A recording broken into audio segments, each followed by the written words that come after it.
Welcome to Fly on the Wall podcast. I'm your host, Chris Sonkson, CEO and founder of Church Boom. Here you get to sit in on a live coaching session as I coach pastors through the ministry challenges we all face. If you find this podcast helpful, please make sure to like, subscribe, and share. Today we are talking with my really good friend, Joe Hunt. He has an amazing church in Akron, Ohio, and we're talking about the common trends of churches coming out of the pandemic. What are the trends now? What's happening? It's a great conversation. I'm sure you'll enjoy it. So let's check out the conversation with me and Joe. Well, what's up, man? How can I serve them the incredible Joe Hunt today? Man, I'm excited to be with you today, Chris. And every time I get with you, it's leadership gold. And so I love that opportunity. I was just a couple questions that were on my heart and my mind. One, as a leader who wants to grow myself, but also want to raise up the level of leadership within our church and move from just getting work done to actually raising a culture of leadership. What are the best practices you've been involved in or seen to really create that leadership culture in a church? Yeah. Isn't it amazing? Because I know your church is experiencing great growth right now. You guys are grown a couple hundred here in the last month or two, but isn't it amazing how the old 25-year-old John Maxwell statement, everything rises and falls on leadership. Everybody can laugh at the statement for 25 years. It's still true. Right. Everything rises and falls on it. The thing that, you and I have talked about this before, but I go back to the simplicity of like leadership circles. And the reason I love leadership circles is because they create leadership conversations. Mm. So your average person in your church that you might see something good in, like, hey, man, that guy can be a leader, that girl could be whatever. Most of them are not having leadership conversations in their daily life. They're not like right now as they're at work, they're not thinking about leadership or getting developed or most likely their boss is not going through a book with them. Like that's just probably not happening. Right. So I still go back to that. I do think that there's three components to it. I think there's leadership circles, which I really firmly believe in. But I think you have to stay on it and let them start spreading out. So a guy that's got a church of 1,000 people, if he has 200 people going through leadership circles, which is grab a book, go through a couple chapters, once or twice a month, and then go through the next couple chapters, a couple times in the next month, and then at the end of 6 months, you're done with that book. Maybe you spin off 2 or 3 people to go their own. Basically, they're small groups with leadership books. Mm. And but man, when they're done right, and they're done consistently, and they're done without failure, and then you wake up one day and go, we've got 48 leadership groups happening. Mm. And all that means is there are 48 groups, means 258 people that are having leadership conversations every month in our church. Yeah.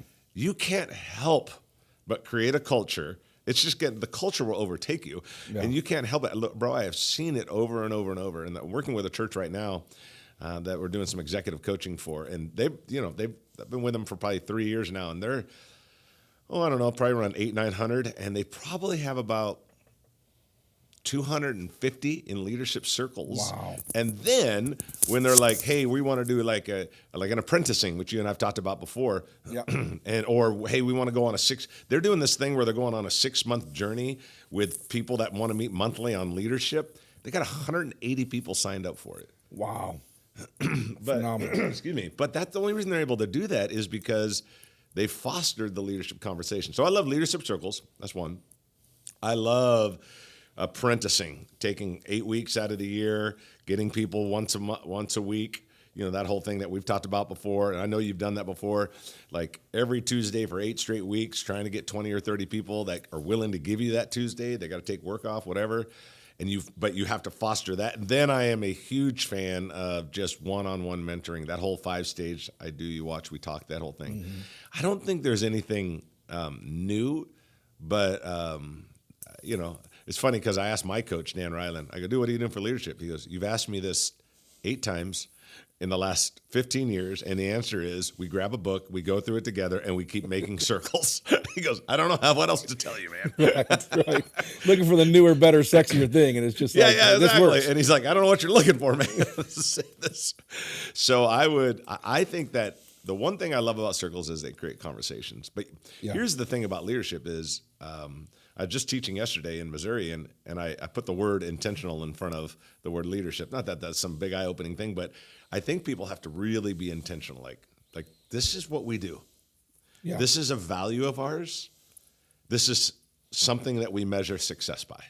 Good. Yeah. Most of us is measuring success by attendance, if we're honest, attendance, baptisms, finances. Yeah. Stuff like that, whatever, whether the top 3 or 4, maybe how many people are serving, how many people in groups, but where does the leadership thing, that's a constant conversation in our church and our culture of how are we getting more leaders? How are they developing? Is it happening at a bigger rate? And I don't know if people are really intentional about it. I don't even know it shows up on their metrics. Yeah.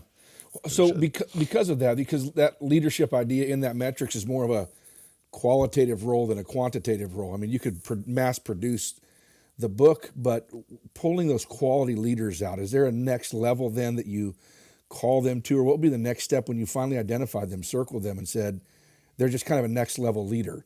Is it commissioning them? They're in circles already? That's right, yeah.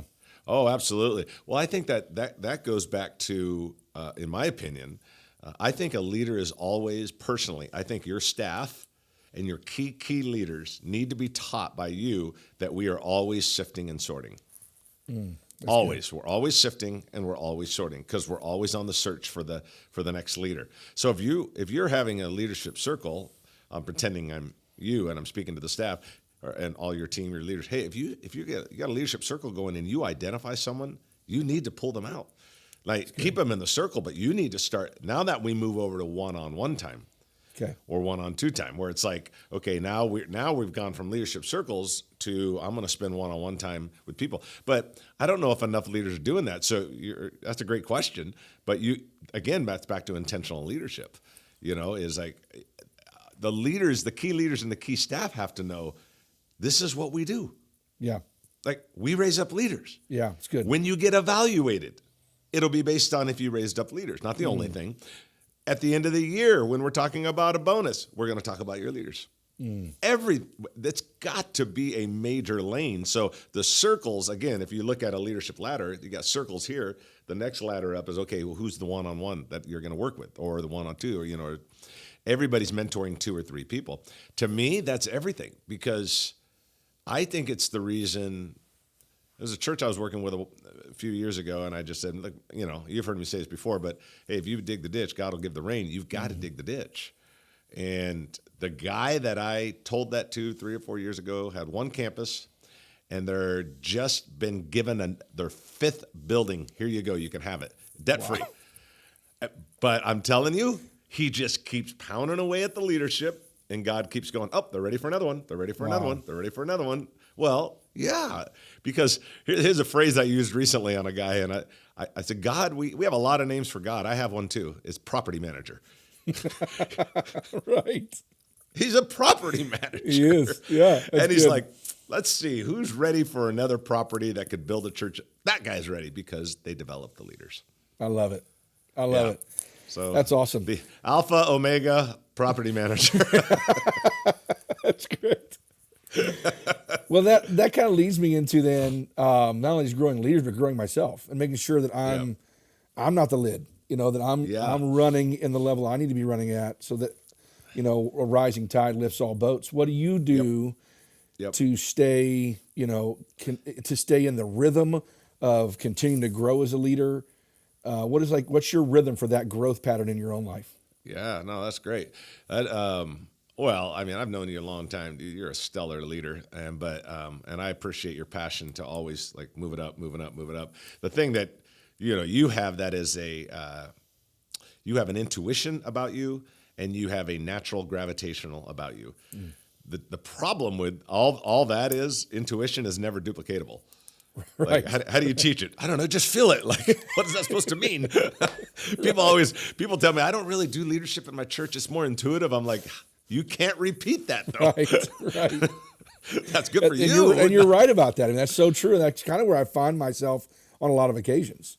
Is some things are caught and taught, but some things it's not there. Yeah, and I'm going to get to that question in a minute, but when we go now, let's go back just for a second. Let's go back to that leadership development. You are a natural leader.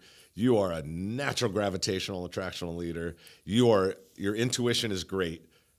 But the problem with intuition is not duplicatable. The staff can't do that. Right. So that's why you have to create a system. That's why I tell everybody, create systems. Well, I just do it naturally. I'm like, that doesn't work.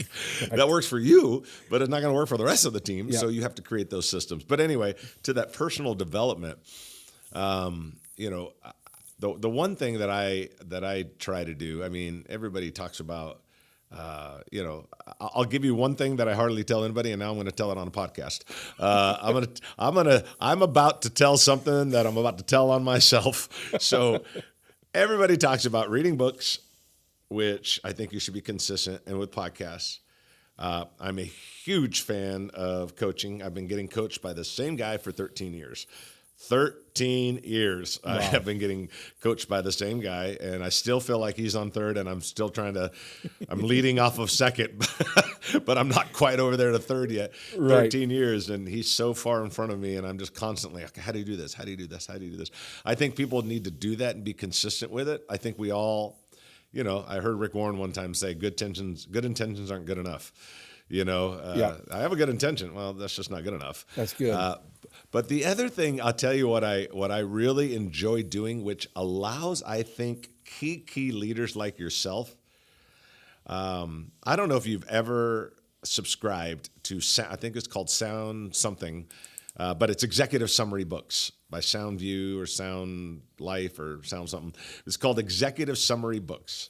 Basically, they take the best leadership books that are 385 pages or whatever, and they break it down to about 10 pages.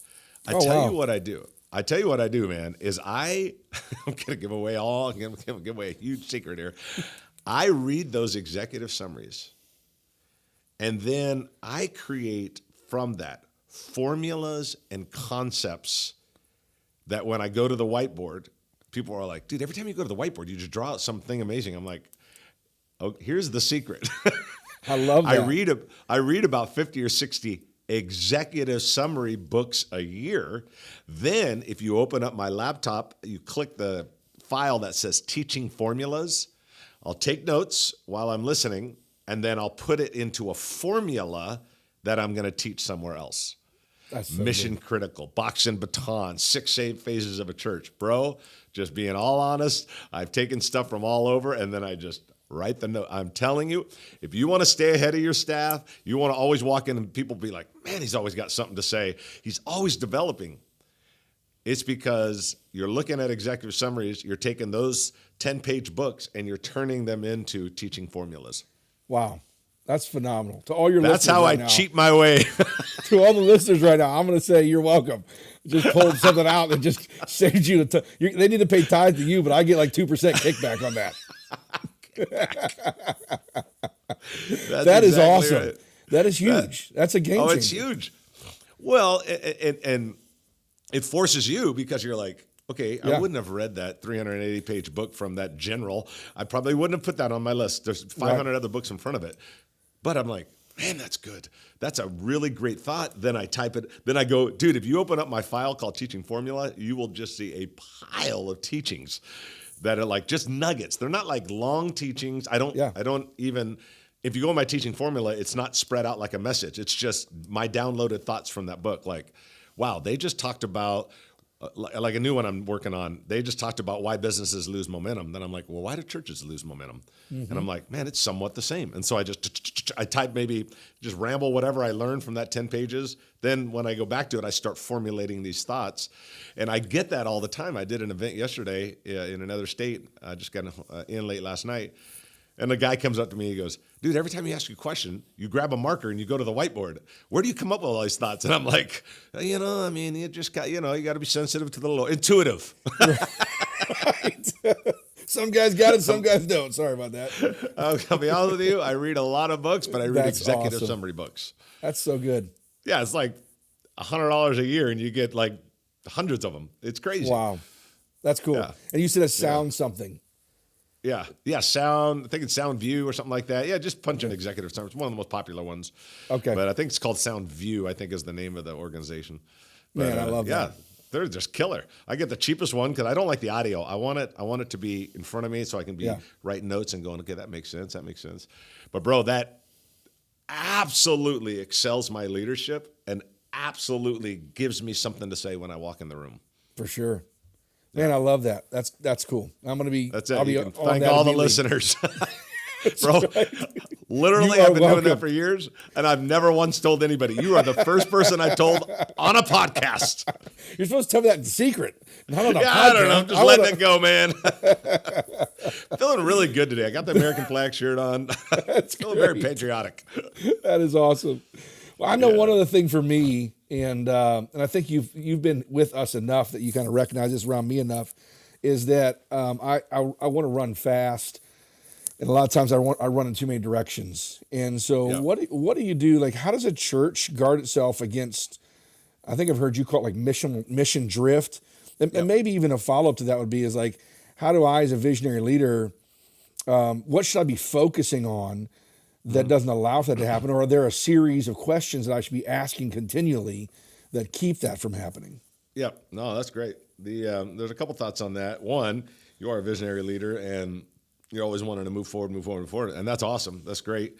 And, I'm the same way. And sometimes the ideas are great. And sometimes you're like, well, that stunk and cost us a fortune and slowed us down. That was dumb. I've done that before. The thing that I always look to is, I think I talked about it a while back on a podcast. Maybe I did. I don't remember. But the thing that I always look to is the traffic light concept. It's kind of like what you said about questions. Wouldn't it be interesting if this is what I call self-imposed guardrails. So Joe Hunt, you're a natural entrepreneur leader. You like to go, go, go, go, go. You've got to put in self-imposed guardrails that your entire staff is aware of. And so here's what the guardrails look like. They're traffic lights. So it's like, here's the top 8 questions. When we're thinking about a new project, new campaign, new idea, new ministry, new whatever it is that you're thinking about, what are the 8 questions that you have to ask as a staff, and primarily for yourself because you're the entrepreneur leader, that you got to ask, and the lights in every question has red, yellow, green, red, yellow, green. And if they are, the majority are not green, we don't move forward. Do we have the resources in place? Red, yellow, green. Do we have the leadership in place? Red, yellow, green. Will this cause us to slow down in other areas? Red, yellow, green. Do you see what I'm saying? Yeah. And so you're asking those questions. And you're like, we don't have the resources. Okay, well, that's red. Or we kind of have a leader. Okay, well, that's yellow. And now you look at 8 or 10 questions, and let's call it 10. And you're like, well, 5 are green, 3 are yellow, 2 are red. Probably not good to move forward. It's good. 8 are green, 2 are yellow. Okay, well, let's talk about that. But our goal is to get the majority of them green, and we don't want any red. And now you put in a self-imposed guideline so your whole staff knows, guys, before I start anything, before you start anything, we run it through these red, yellow, green traffic lights. That's so good. And it's just self-imposed. And then everybody agrees to it. These are the questions. And now and here's the nice thing is it puts you as the leader of the organization to the children's person or whoever that comes up with a great idea. Guess what? Now they come to you and they're like, okay, I want to do this, worship or whatever. You're like, okay, let's look at the traffic lights. It's good. 2 of them are red. Now you as a leader can go, buddy, I really want those red to go yellow or green. How can I help you? We know exactly what needs to get fixed before I can give you the yes. That's good. Same, and now it's self-imposed as well. Yeah. So now we know exactly where the problem is. So it's not just like, well, I don't know, it sounds like a good idea. No, this one's red, and we need to get that light to change. And what can we do to get that to change? Man, that's good. I can see that playing out in a number of things that even just recently happened. And if we would have that gauge or self-imposed guardrails, would make a huge difference. Yeah, it works. It really works. Maybe a side question of that would be, as the organization gets larger, there can be a tendency to get more, I guess you'd call it like institutional and dampen inspirational. Like, so how do you keep from allowing that to happen so that you're staying on course, you're promoting inspiration, but you got those guardrails set? How do you keep from the balance from just getting so like you just do the same thing. Yeah. But yet you create that culture of creativity and inspiration to keep trying and going after stuff. Yeah. So are you talking about, just so I'm clear, are you saying that you think the guardrails will, or are you asking if the guardrails will eliminate creativity? Yeah. Will that allow for people to still think outside the box and keep moving forward? And Oh, I think it will. Absolutely, it does. I think true entrepreneur leaders are gonna. I think true maybe that's my entrepreneur problem. leaders are gonna. Yeah, they're gonna be a problem. They're just gonna keep creating and coming up with ideas. Yeah. But we're also creating guardrails that just let us know. Okay, do we have the resources? Do we have the leadership? Is this gonna cause us to slow down in other areas, or is there anything we're gonna have to quit? Is there anything that we're going to have to stop doing? Anything we have to start doing? Like, we're just asking some real, I think it's just straight wisdom, but true creative people are just going to keep creating. And true idea people are going to keep coming up with ideas. They're not going to lack ideas. But I actually think it's more collaborative when you're able to say, look, we've got 2 red lights on this thing. And that tells us we're not ready to move forward. Now, what can we do to fix that and move forward? That's good. And now it becomes collaborative. We're not saying, no, I want this to happen. Yeah.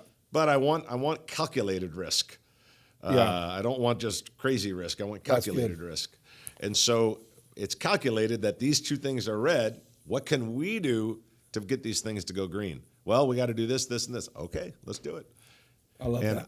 I've never seen it be a problem of slowing down creativity. I actually think it creates collaborativeness, and I think it also creates clarity for someone that is creative. Because if you just say no, then it's just like, you're the dude that's always saying no. Well, guess what? I'm not saying no. Yeah. The grid is saying no. Right. The traffic lights are saying no. Don't blame me. So let's look at the 1 or 2 areas and let's figure it out together. Yeah, or even not yet. It's still or even not yet. I don't have a grid, sadly, that has red. I have green and yellow, maybe. Really green. Green and then just kind of an offline thing. Softer shade of green. Kind of an Otter Pop looking green. That's right. So the red would say then just not yet. Like there's some things that still have to align, some things need to be worked on to give this the best. I love that. So I can see that in my own mind working for us. And it's meant to protect you, but it's also meant to make sure you win. Right. Because it's like, dude, if 3 of the things are red, you're going to start it and it's going to be a mess. Yeah. And and I think it also, as long as it's an agreement and everybody understands and that we're fighting to get everything to go green, then it's collaborative. You're not saying no. A supervisor's not saying no. The grid is saying not yet. The grid is saying, wait, 1 more thing to fix, then let's go. We got 1 more checklist, now we can go. Yeah, that's good. It's never, I think it's a great way of doing it, especially for an entrepreneur leader. And the way I would do it, Joe, is I'd just watching and go, guys, I got this idea, traffic lights, what are the questions we should be asking? That's all right. Tell the assistant, put it into a form, and moving forward, when some big project comes along, we pull out this document and we just make sure we're good to go. I love that. It's just super just practical. Helps. Yeah, for sure. It's very simple to do. Yeah. Yeah, cool. Well, anything else? Yeah, just this leadership vein. It was a question I haven't seen in a while.